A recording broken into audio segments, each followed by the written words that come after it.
our last individual segment of the Horseman's Hot Seat this weekend. We are very excited to get to sit down and chat a little more with Trevor Mertes. So thank you so much for being here with us, Trevor. You're welcome. Thanks for having me up here. So good. I would love to just jump right in because you've done a ton of things with horses and a lot of practical things. That's a big part of your business, your slogan, horses that work. So I would love to start out with asking you, how did you develop your sense of feel and timing with horses? So a lot of years and a lot of time. It's a lifelong deal. We never end trying to get that better, right? The way I look at it, Ray Hunt and the Dorrance brothers, they were still trying to get better with timing and feel when they died. Yeah. And if those guys were still trying to get better when they passed away, I mean, we're screwed. So we just got to keep trying harder and That's right. working at it every day, all day kind of a thing. Working on ranches, we used to ride 30 to 50 miles a day pushing cattle. So we got a lot of time to practice on timing and feel. Yeah. But yeah, mules, they're always the best one for working on timing and feel. I bet. My mentor down in Colorado, he's a mule guy, and that's all we did down there is work with mules. Really? So yeah, it's all timing and feeling with them, and if you're a hair behind, they really let you know. Yeah. So. Why do you think that is? Do you have a working hypothesis what the difference between a mule and a horse would be when you're trying to work that? So with that, from the donkey side, they have more self-preservation. Got it. So you've really got to earn that trust, and they really well want to make sure you can be a leader. Yeah. They just check everything a little bit more often, right? Yeah. Wild horses are pretty similar too. Yeah. We had a lot of those up in the Chilcone. So yeah, keep you honest. Yeah, I'll bet. Yeah. Trevor, can you tell us a little bit about your mentors who helped shape you?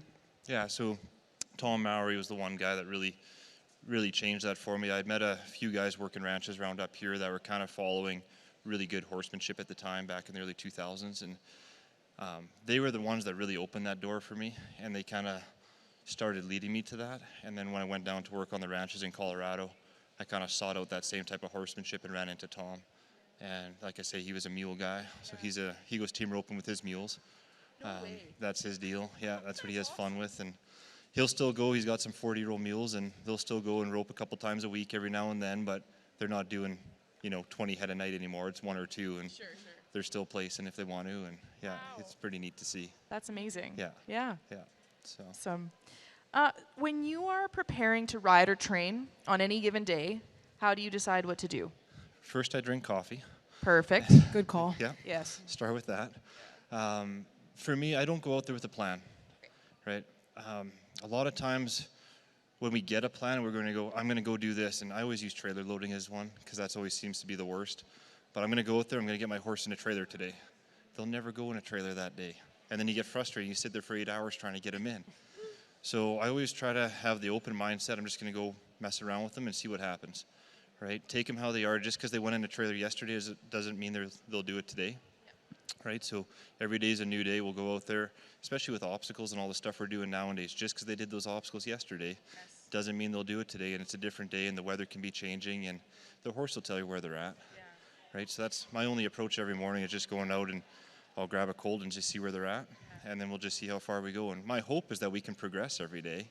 That's the end goal. And some days, they give you everything, and you don't have to do anything, which is nice. Then other days, it's, thunderstorms coming in, barometers change and that kind of stuff, and you just have to take half as much as the other day. Yeah, it makes me think of you really need to be present in that moment and grounded on that day. Because if you're thinking about yesterday and where you want to get to in a month, you're going to miss it. Yeah, and as long as you're rewarding the try, right, that's the big deal. As long as you can reward that try, you can quit at any time, and it doesn't matter, and they're going to learn, and they're going to end on a good note, and you can just pick it up the next day and go 10 times farther.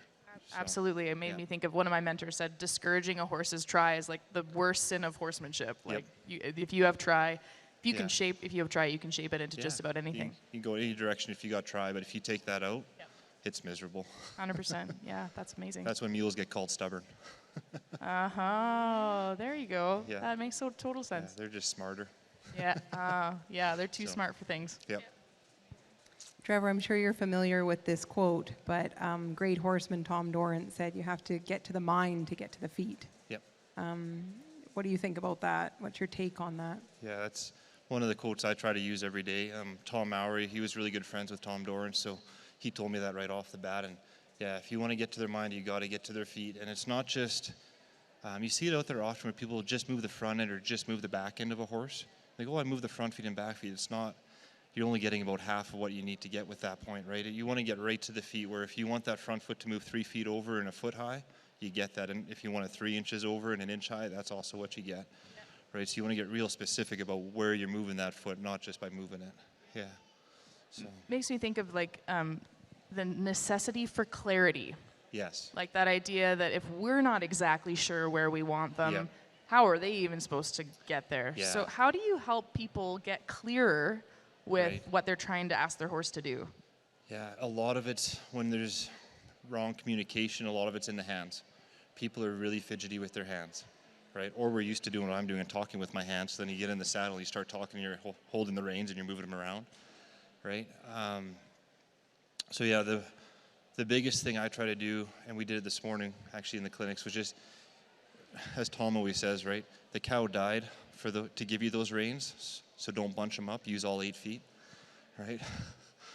So That's good. yeah, you want to start at the end of the rein. Slide your hand down, pick that rein up, move a front foot, slide the hand down, bring it to your belly button, move a back foot.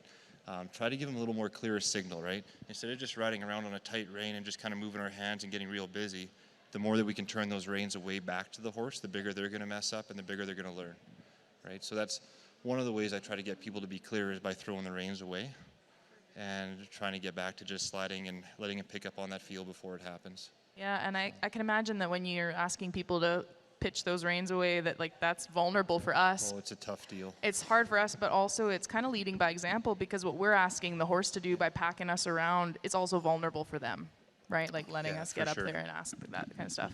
Yeah, as humans, we're really good at being greedy, for one, and then micromanaging, right? So we think by getting in there and getting tighter on that rein, we're going to get a bigger change in the horse, and it's the opposite. We need to turn that away. We need to trust the horse so they can trust us, and in turn, we get that feel and that timing and work on that too at the same time. So. That's so great. I just want to repeat what you said too, that, to give the reins to the horse, allow them to make the mistake so that more learning can take place. Yeah.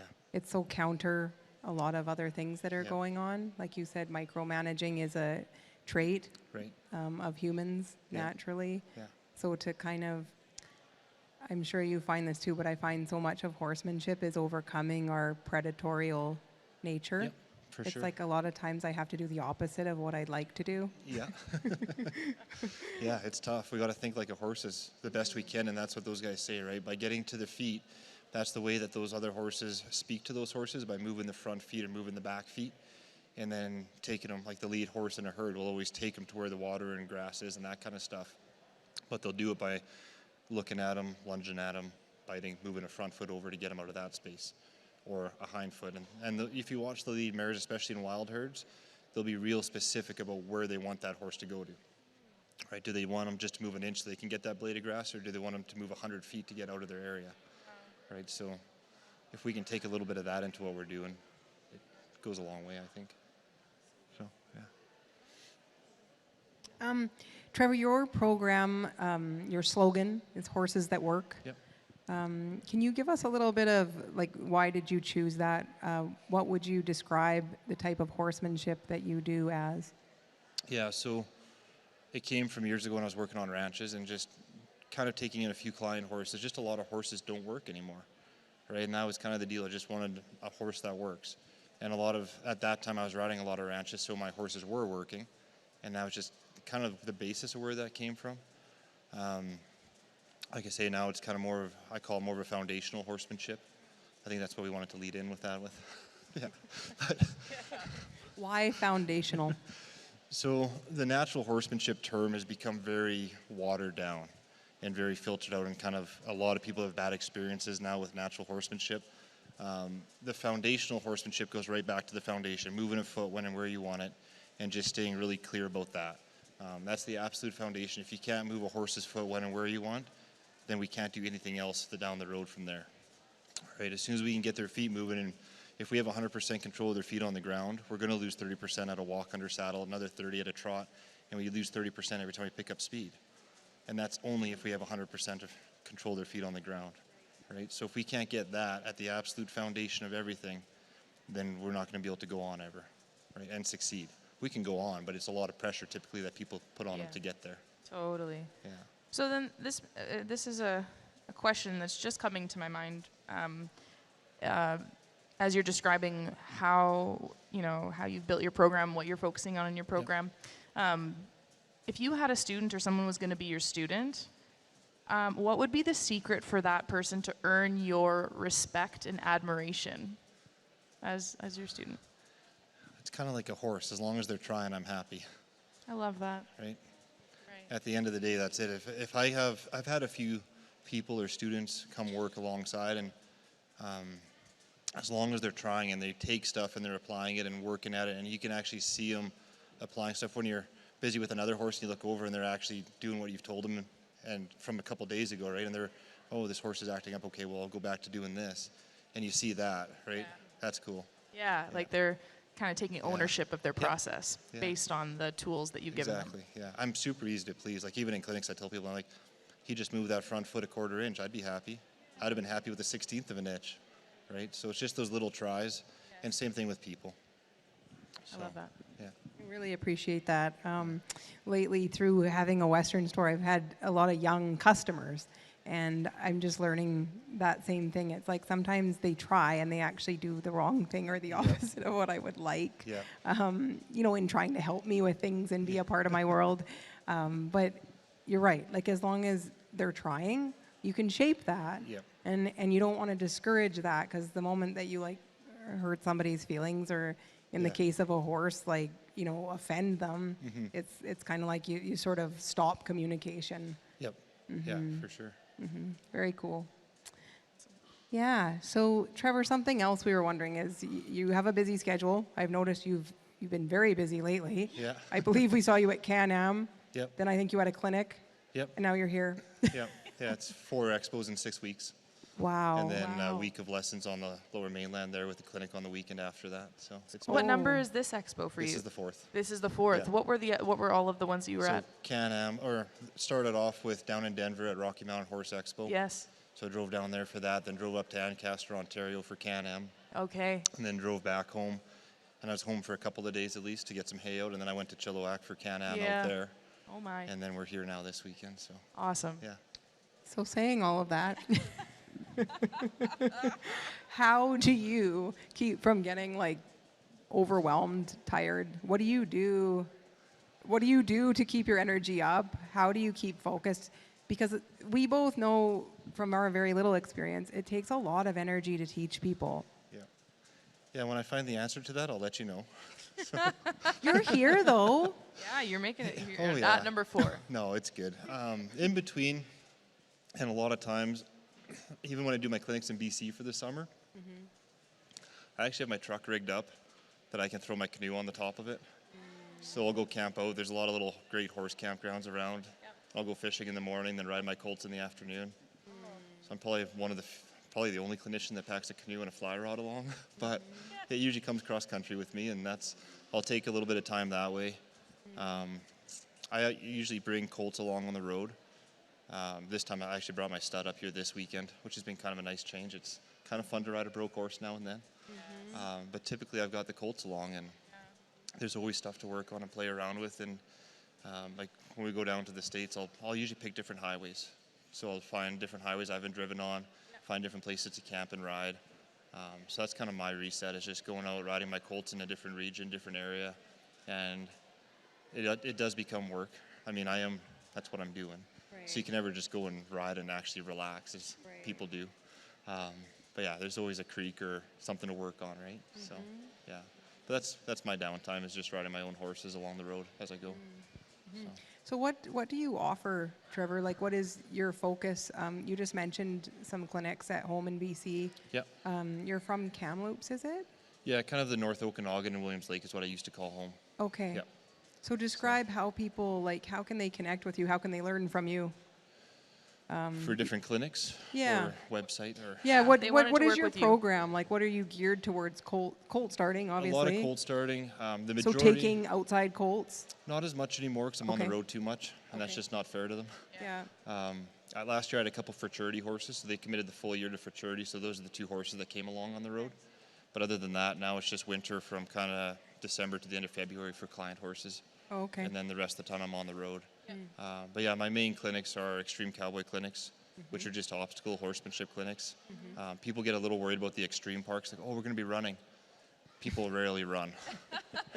It's a lot of... If we can even walk. Yeah, we start on the ground with groundwork, usually apply the groundwork. Anything we do on the ground is actually what we're going to do in the saddle, so it all relates that way.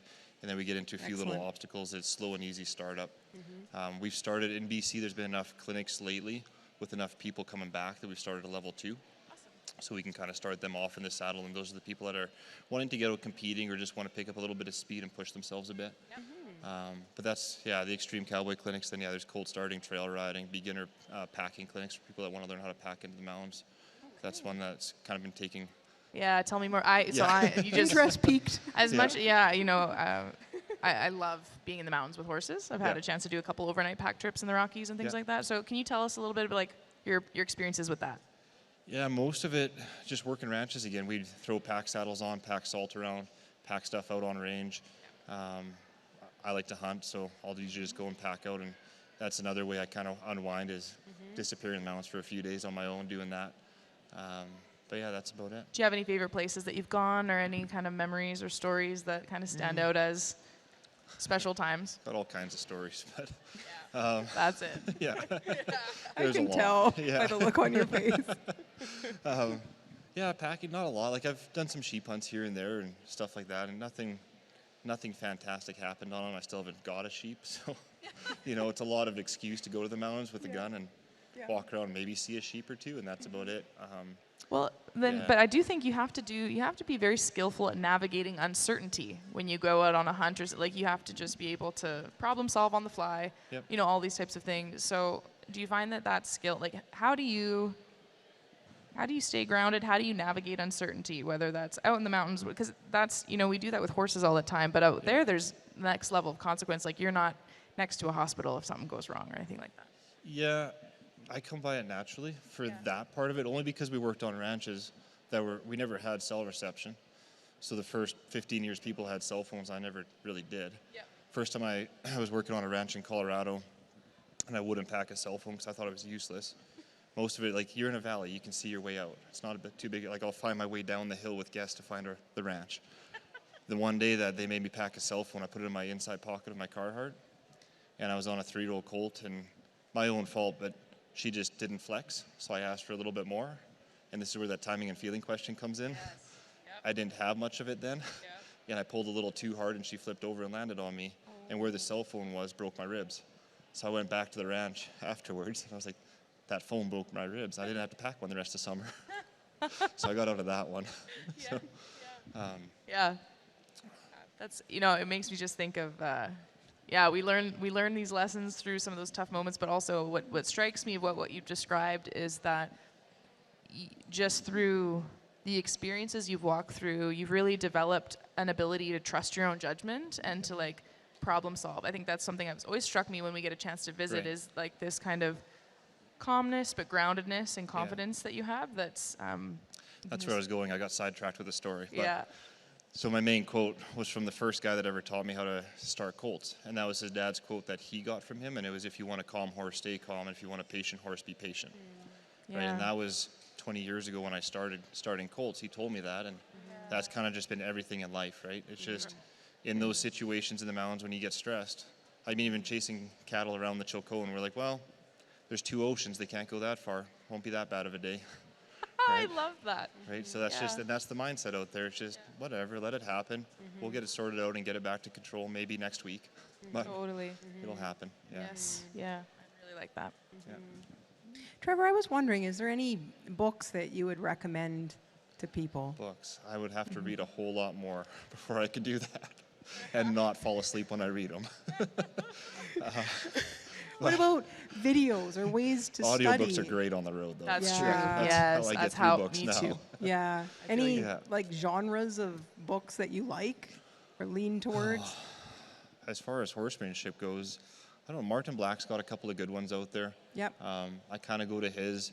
They don't have him in audio form, so I still have barely made it through his. Right, yeah. It His could are be- kind of nice, though, because they're like They're short and chapters easy to that- read. yeah. Yeah. And it's how like a lot of those books, like Ray and Tom and Bill, like all those books, Newbert Brothers have some stuff out there, but it's all, anything that it is just the way they talk.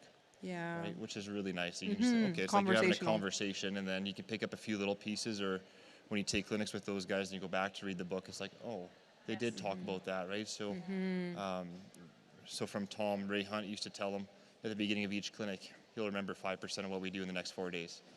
And Tom goes, well, I was looking around, and there's, you know, Martin Black and Buck Brenneman and Charlie Hill and Buster Welsh and Pirelli, I think, was at that one too. And he goes, oh, you know, I think I'm in pretty good standings. I think I can do 10. Shoot, I'm going to shoot for 20%. He goes, 4 days later, I didn't even get to Ray's ranch gate, and I was like, I don't remember 2%. Right? So it's really good to find those books and be like, okay, now I remember what he said. So we always get 2 or 3 things from each clinic that we need to hear. Yes. And I mean, I've been taking clinics with Tom for 15 years, and I guarantee it's probably the same clinic every time. But it's totally different because I hear exactly what I need to hear in that moment, even though it's the same one, right? So any book is really, you can read any book anywhere, and you're like, oh, that actually reminds me of this story this clinician told me at one time, and I'll remember it. So I don't really have a specific book. Okay. I like Martin stuff. That's kind of what I go back to. Yeah, it's super good. Me too. And then yeah, we're getting close to getting close to the end of our time for today. But I also would love to hear you speak a bit about if you could tell us what is one of the best or most worthwhile investments you've ever made, whether that's like an investment of money or time or energy, as far as just Definitely not my vehicles. So that is the worst decision I've ever made. Oh no. If you see me becoming Amish, that's why. Yeah, But- just giving up on No vehicles. Yeah, I'll just take the horse. But usually saddles. A quality saddle definitely is Yes. the best thing you can be in all day. Okay. The other thing is just investing time and knowledge, right? I feel like we see it a lot out there. Once we get to the clinician level, we stop learning, right? We're always teaching. We don't get to go and actually improve ourselves a whole ton. So it's my biggest investment is always calling Tom and getting help from him, or driving down to Colorado and hanging out with him for a couple of days, or going down to Idaho to Martin Black, or just investing time, like taking the money that people are paying me to learn something from me, but making sure that doesn't stop there, that I can go get more knowledge to bring back next time, right? So just reinvesting everything back in. Totally. It makes me think of, in some careers, they actually require you to do like continuing education credits if you want to stay licensed in a medical profession. But, just because it's not regulated for us doesn't mean it's not a worthwhile practice. Exactly. And back to what we started the conversation with, Ray, Bill, and Tom were still trying to do better when they were in their 80s starting colts together. So Absolutely. we've got to keep searching for that a little bit longer. Learning never stops. Yep. Yeah. When we die, just like a horse. Yeah. Just so good, man. Yeah.